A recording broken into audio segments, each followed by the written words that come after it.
Aujourd'hui, vous avez lancé depuis quelques années une entreprise incroyable, mais qui, je dois dire, rencontre un très grand succès, où vous essayez de fédérer, au fond, tous ces gens dont je parlais tout à l'heure, c'est-à-dire tous ceux qui font quelque chose, qui agissent sur le terrain, vous les appelez les faiseux, et vous voudriez faire en sorte de mobiliser, au fond, ceux que vous appelez les diseux, ceux qui portent la parole politique, pour qu'enfin, au fond, il y ait une adéquation entre ceux qui portent la parole politique et ceux qui agissent et qui veulent améliorer la société. Qu'est-ce que vous avez vu justement de cette France-là, qui est un peu le contraire de la France décliniste, pessimiste, que nous décrivons peut-être nous-mêmes d'ailleurs dans les journaux? À vous, Alexandre. Bonjour. Ce que j'ai vu, c'est enthousiasmant. C'est-à-dire que j'ai vu qu'il n'y avait pas de fracture française qui ne soit pas déjà réglée, quelque part. Il y a partout sur le territoire des gens, mais quand je dis partout, c'est dans toutes les professions, chez les fonctionnaires, dans la gendarmerie, à l'éducation nationale, dans l'économie sociale et solidaire, chez les élus locaux, les entrepreneurs, beaucoup d'entrepreneurs, d'entreprises classiques, des artisans, des centres de formation d'apprentis. J'ai vu partout des gens qui avaient modélisé à peu près les solutions pratiques dont le pays a besoin. C'est ahurissant, mais c'est vrai. C'est-à-dire qu'on est dans une situation de blocage alors que toute la pharmacopée existe. Et chose encore plus intéressante, les modèles non seulement existent, mais ils ont des leaders. C'est-à-dire que vous avez à chaque fois une fille ou un type planqué dans un coin, un gendarme, qui a acquis une légitimité très forte, puisqu'il ou elle obtient des résultats. On en a trouvé, j'ai fait à peu près 300 déplacements en 3 ans. Je me suis baladé vraiment partout. Et on a trouvé pour l'instant à peu près 300 zèbres. On appelle ça des zèbres parce qu'ils résonnent vraiment en dehors du cadre. Et maintenant, on est en train de les faire coopérer. C'est-à-dire qu'on est en train de construire des politiques publiques qu'on propose aux régions, aux communes. On est en train de modéliser ça, de manière à ce que quand vous prenez je prends des exemples très, très simples, vous avez un zèbre d'exception qui s'appelle l'Agence pour l'éducation par le sport. Ça réunit, le monde en parle souvent, ça réunit à peu près 1000 clubs, à peu près 1 million de jeunes de nos quartiers pas simples. Et ils utilisent le sport pour les intégrer vers le marché du travail. On mène avec eux 2 politiques très simples. La première, les centres de formation d'apprentis en France, c'est un formidable outil anti-chômage. 80% des jeunes sortent avec un contrat de travail. Mais un tiers des places au niveau national sont libres. C'est vide. Nos régions payent ça, vous payez ça. Et c'est vide. Si vous essayez d'agir sur l'orientation, sur l'éducation nationale, ça bloque. Donc qu'est-ce qu'on fait ? On a marié, on est allé voir Alain Griset, le patron des chambres de métiers, et on a démarré une politique dans le Nord. On a commencé par Tourcoing, maintenant ça va faire des petits, pour faire des campagnes de recrutement pour les centres de formation d'apprentis avec les coachs sportifs. Parce qu'au fond, les valeurs sportives, les valeurs des clubs, sont très proches des valeurs des artisans. Et on fait du tutorat, et doucement, on va remplir les CFA. Mais est-ce que cela veut dire que l'État tel qu'il fonctionne, la haute administration, qui est censée remplir ces centres, est-ce que ça veut dire qu'elle est défaillante? Parce que ce que vous voyez sur le terrain, c'est au fond une contestation sourde et douce de la façon dont fonctionne l'État. Ce sont des gens qui veulent pallier à ce fonctionnement. Très franchement, on ne se pose même plus la question. On le fait. Mais on le fait. Et les gens qui le font, le font. Là, par exemple, avec l'agence, on ne s'est même pas posé la question de savoir s'il y avait des coupables planqués dans un coin. On s'est dit juste, il faut le faire. Donc là, et ces coupables planqués dans un coin ne vous ont pas bloqué? Localement, on bâtit des alliances formidables. Là, on a signé un accord avec PACA, on va signer un accord avec le Nord, on signe des accords avec des communes. Au niveau local, les gens sont très différents. Très différents. Ils sont dos au mur, ils sont à portée de baffe. Si vous venez avec une solution à peu près pragmatique, ils vous écoutent. Si vous réglez leurs problèmes, ils vous écoutent. Bon, donc, par exemple, cette agence, là, on a fait un deal avec le Crédit Lyonnais. On a commencé par faire des promotions. Les banques, autrefois, c'était un ascenseur social. On démarrait au guichet, puis on montait. C'est fini, ils recrutent des bacs plus 4, 5. Donc on a demandé au Crédit Lyonnais de réserver 40 places à nos jeunes dans nos clubs. On a mis en place une sorte de prépa interne au club. Ça a tellement bien marché qu'aujourd'hui, le Crédit Lyonnais réserve 10% de ses recrutements. 10%, c'est énorme. Et on a un rendez-vous demain avec l'essentiel des DRH du secteur bancaire, demain à 12h30, pour essayer d'étendre la pratique du Crédit Lyonnais à l'ensemble du secteur bancaire. Ensuite, on changera de secteur.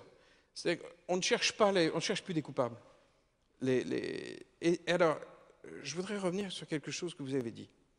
Les 10 œufs, nous n'en avons plus besoin. Début août, et je me suis dit à un moment, tout le monde n'est pas faiseux en France. Mais en revanche, le gros de notre population ne compte plus. Au vrai sens du terme, on ne compte plus. C'est-à-dire que vous avez 25 millions de gens qui n'ont rien émis aux dernières élections régionales. 25.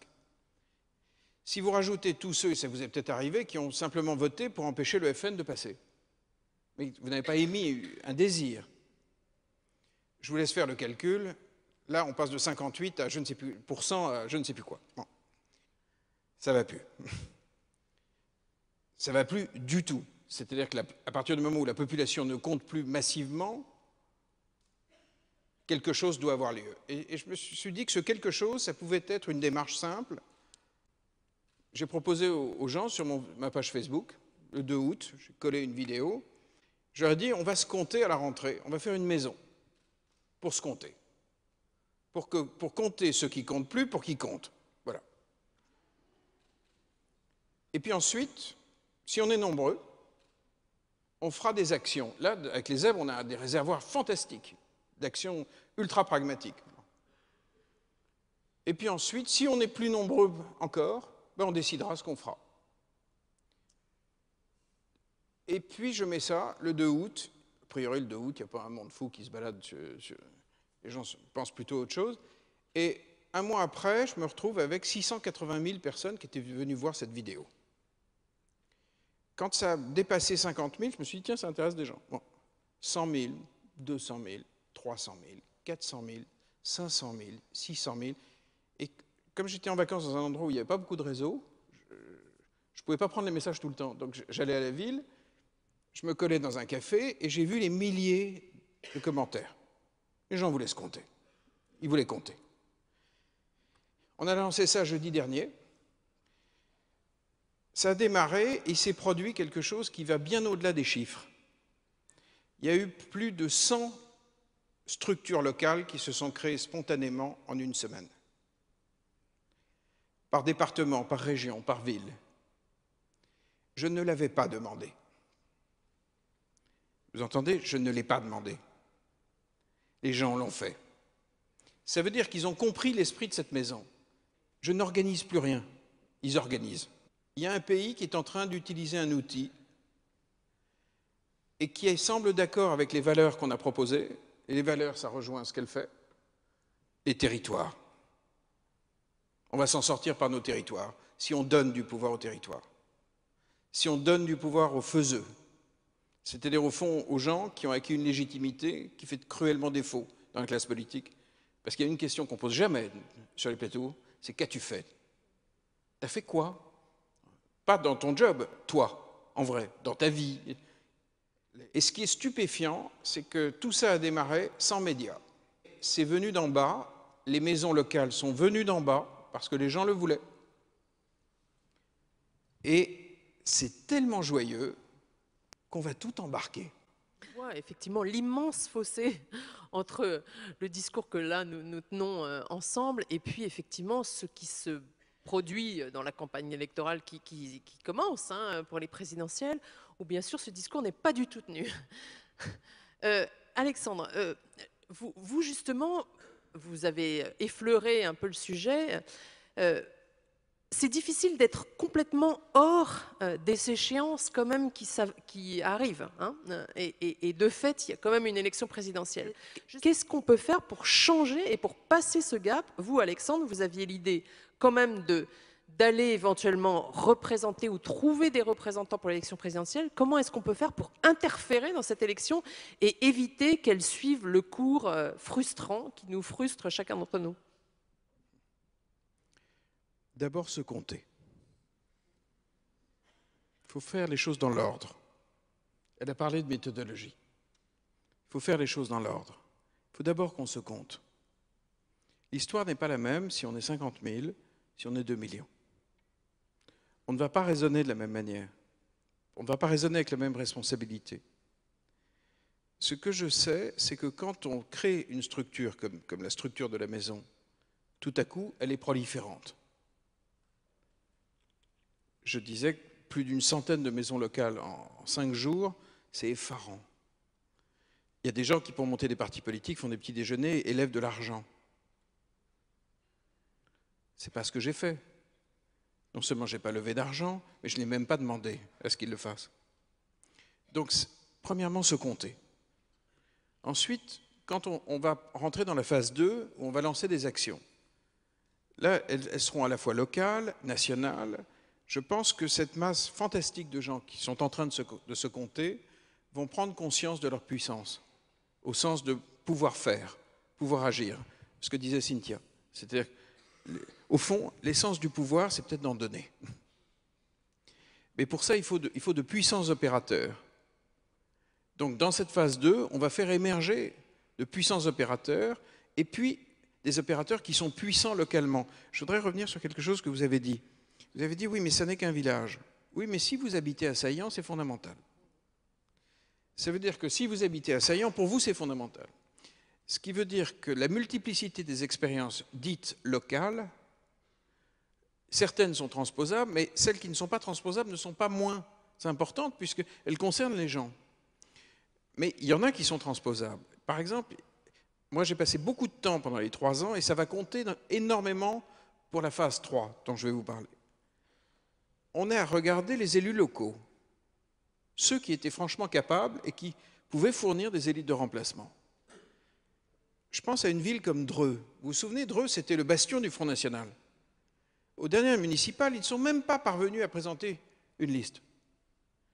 Pourtant, médiatiquement, on n'entend jamais le maire de Dreux. Allez voir ce qu'il a fait. Les élus locaux, ça fait pendant 3 ans, j'en ai vu, parce que au fond, le modèle de Saillant, il correspond aussi à la folie et à la beauté des gens de Saillant. C'est pas sûr qu'on puisse faire pareil, mais la multiplicité des modèles que j'ai vus développer, notamment par les maires ruraux, c'est-à-dire qu'au fond, plus on descend, plus on crée. Parce que les élites dites légitimes, dans notre imaginaire ancien, vous connaissez comme moi le nombre de milliards qu'ils ont laissé de dette à la France. Donc ce n'étaient pas des super gestionnaires. Et tout le monde, en fait, en France le sait. Donc il y a un décalage entre nos représentations. Quand je dis Parti socialiste ou républicain, vous pensez que c'est important. Mais plus les gens. En vrai, plus les gens. Alors c'est difficile ce que je dis parce qu'il y a encore une rémanence. Il y a encore un truc, on se dit, oui mais eux c'est encore sérieux parce que les LCI en parlent et les BFM. On a encore une espèce de... Mais leur base réelle, c'est très fin, c'est très mince. Donc, je pense que si on franchit la phase 2 et qu'on est très nombreux, à la fin de l'année, les gens de la maison décideront. Et c'est pas, comment dire, c'est pas une ruse, c'est fondamental qu'ils décident. Parce que l'idée, c'est bien de donner du pouvoir aux citoyens, de donner du pouvoir au territoire, de donner du pouvoir. Donc si les gens ne se le donnent pas à eux-mêmes, ça ne va pas fonctionner. En clair, si nous gagnons les élections, mais que le processus n'a pas eu lieu de responsabilisation du pays, ça ne vaut pas le coup. Vous avez vu comme moi, allez voir sur les réseaux sociaux, il y a une image extraordinaire qui est diffusée par l'Élysée, où on voit Hollande, c'est surréaliste. Vous voyez Hollande qui est sur son bureau, derrière son bureau à l'Élysée, avec un cordon et les badauds qui sont là et les appareils photo. Il est déjà au musée Grévin. Et ce qui est incroyable, c'est qu'on le voit tous, tout le monde le voit sur la photo. Ce qui est incroyable, c'est que ça soit diffusé par le Voilà, service de communication de l'Élysée. Voilà, c'est ça qui est génial. Ça veut dire qu'ils sont Une image tellement fous, épouvantable. mais fous au sens de n'ayant plus accès au réel. C'est-à-dire qu'ils vont le diffuser eux-mêmes. C'est hallucinant. Vous avez pensé la même chose en regardant l'image. Vous vous êtes dit, mais ils ont fumé la moquette. Et alors, c'est-à-dire qu'ils ne voient plus ce que tout le monde voit. Et le moment où tout le monde voit quelque chose qu'ils ne voient plus, ça veut dire que c'est fini.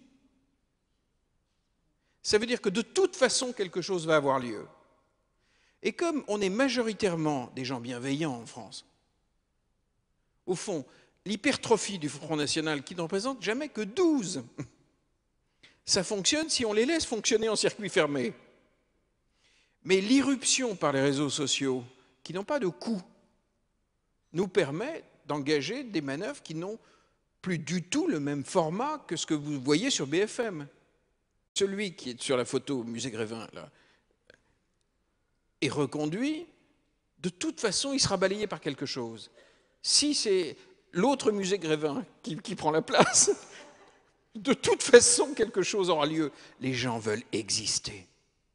Vous avez dit, comment ça peut basculer ? Je pense qu'une des grandes erreurs que nous avons tous commises jusque-là, c'est de ne pas faire alliance avec nos élus locaux. Or, ils sont orphelins. Quand je participe à des réunions de maires ruraux, il est clair qu'ils sont tous en hostilité en face des partis jacobins. Tous. Quand vous participez à ce genre de réunion, les bonnets rouges vous semblent très calmes. Il y a donc chez nos élus locaux qui vivent avec les gens et qui sont à portée une maturité sur ces questions qui est stupéfiante, parce qu'ils le vivent. Cette évolution de la population, eux, la ressentent bien plus que les partis jacobins, qui sont très anarchisés. Donc ce qui va permettre ce changement de société, ça va être l'alliance très claire, et que je vis tous les jours, entre nos maires, nos présidents de région, qui sont complètement schizophrènes. Parce qu'ils ont des couleurs politiques, mais quand dès qu'ils ferment la porte, ils disent pique-pendre de leur couleur politique. Ils se sentent de leur territoire. Ils sont complètement schizos. Ils peuvent parfois même tenir un double discours. Hein. Oui, c'est-à-dire tenir un discours national et tenir agir différemment localement. Mais donc c'est cette alliance de nos élus locaux avec des citoyens qui deviennent adultes qui va très tranquillement transformer notre pays. Parce qu'en réalité, c'est un rouleau compresseur. C'est-à-dire que c'est véritablement comme ça que l'histoire est en train de s'écrire dans nos territoires. Et je dis ça parce que tous les candidats à la présidentielle sont jacobins. Tous. Et quasiment tous nos territoires sont ahuris, stupéfaits, quoi. Mais stupéfaits. C'est vrai, monsieur, que la photo est une représentation de ce que nous venons de dénoncer d'une certaine façon, de regretter, c'est-à-dire un président seul à son bureau, derrière un petit cordon et avec une foule qui le photographie, c'est-à-dire vraiment un manque de dialogue, d'interaction, une espèce de pose figée qui effectivement est tout à fait frappante. Voilà. Sans vouloir insulter l'institution, c'est vrai que la photo était très frappante. Et qui surtout était revendiquée par l'intéressé. Et en plus revendiquée par l'intéressé. C'est-à-dire qu'effectivement, la remise en question très incisive, très percutante, très juste, hein, de l'existant, effectivement, dont on voit bien que beaucoup de citoyens en ont assez, on le voit dans les taux d'abstention. Il y a un autre parti qui porte ce discours contre le système, et c'est le Front National, et c'est ce qui gêne, c'est ce qui fait que beaucoup de citoyens de bonne volonté sont inquiets de ça et ont du mal à sortir du cadre, justement. Je pense que ça, c'est une des difficultés. Je comprends. Mais tous ces gens-là sont dans une logique d'inclusion de tous. Le Front National n'en fait pas sa spécialité. Donc c'est l'énorme différence. Est-ce qu'on est bienveillant ou pas? Et quand même, je sais bien que j'attaque frontalement et je sais aussi que je viens parler dans une rencontre du monde. On attaque quand même très frontalement une manière de penser. Est-ce qu'on continue en France à faire confiance à des techniciens ou à des praticiens? C'est un clivage fondamental. Et les gens qui se comptent dans la maison se comptent aussi sur la valeur, sur la reconnaissance du praticien. C'est-à-dire que si vous pensez pouvoir résoudre par des analyses globales les questions d'emploi, sans en passer par le génie des praticiens qui, mis bout à bout, en France, sont quand même d'une créativité hallucinante, à nos yeux, et visiblement aux yeux d'un nombre croissant de gens, ce n'est pas raisonnable. On change de monde. Hein. La France, pour l'instant, n'a pas fonctionné sur le respect du praticien.